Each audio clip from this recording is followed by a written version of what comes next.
ji bo bîranîna Şehîd Sevqan.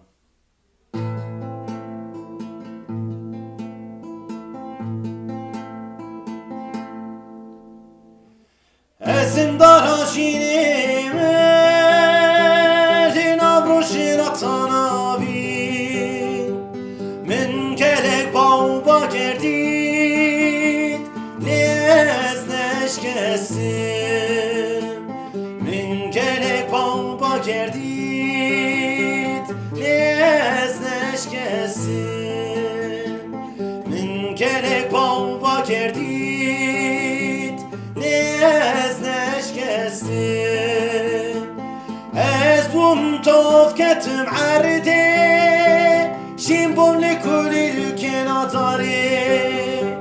li herek holcûdî û sîpanê Mûsûr û deşta herranê li herek holcûdî û sîpanê Mûsûr û deşta herranê li herek holcûdî û sîpanê Mûsûr û deşta herranê Diciyê afêta min xwîn vexwan pelkê min mişiya lêz iş nebû pelkê min mişiya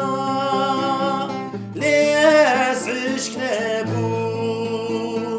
pelkê min